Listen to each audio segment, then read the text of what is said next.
Magandang umaga mga kahuan. Narito na ang Pag-asa Weather Update today.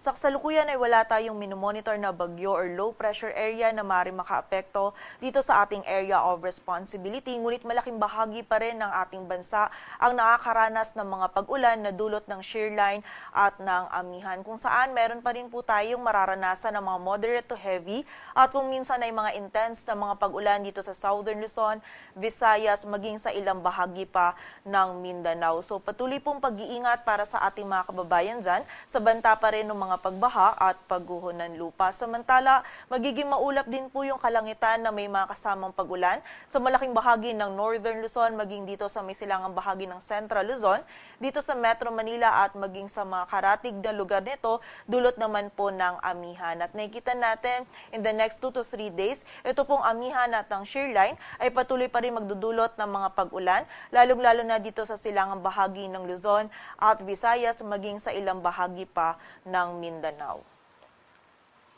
At para nga sa maging lagay ng panahon ngayong araw ng Biyernes, maulap na kalangitan at meron pa rin tayong mga mararanasan na moderate to heavy na mga pag-ulan dito sa bahagi ng Bicol Region, Mimaropa at Quezon, dulot po yan ng shear line. Samantala, magiging makulimlim din yung panahon at na may mga kasamang pag-ulan dito sa bahagi ng Metro Manila, sa Cagayan Valley, Cordillera Administrative Region, maging sa area din ng Quezon, ng Aurora at nalalabing bahagi pa ng Calabarzon, dulot naman po ito ng amihan. So kapag po tayo lalabas, huwag natin kalilimutan yung mga pananggalang natin dito sa mga pag-ulan nito. Samantala sa bahagi naman ng Ilocos Region at nalalabing bahagi pa ng Central Luzon ay magiging bahagyang maulap hanggang sa maulap yung ating kalangitan.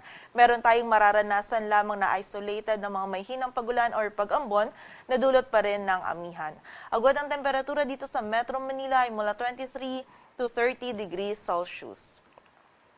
Samantala sa bahagi naman ng Visayas at Mindanao, ang buong bahagi ng Visayas maging ang area din ng Palawan, Northern Mindanao, Caraga, Zamboanga Peninsula, maging ang bahagi din ng Davao Oriental ay makakaranas din po ng maulap na kalangitan at ng mga pag-ulan. Ito po mga pag-ulan nito ay mga moderate to heavy at kung minsan ay mga intense na mga pag-ulan, lalong-lalo na dito sa area ng Eastern Visayas at Caraga, dulot po ito ng shear line. So muli po, patuloy na pag-iingat para sa ating mga kababayan sa banta pa rin ng mga pagbaha at pagguho ng lupa. Samantala, magiging maulap din yung kalangitan na may mga kalat-kalat na pag-ulan dito sa Basilan, Sulu at Tawi-Tawi, dulot naman po ito ng easterlies. At sa nalalabing bahagi ng Mindanao ay meron pa rin tayong posibilidad ng mga isolated na mga pag-ulan, pagkidlat at pagkulog, dulot pa rin po ito ng easterlies. So muli po, pag-iingat para sa ating mga kababayan sa posibilidad pa rin ng mga pagbaha at pagguho ng lupa. Agad ang temperatura sa Cebu ay mula 24 to 30 degrees Celsius at sa Davao naman ay 24 to 33 degrees Celsius.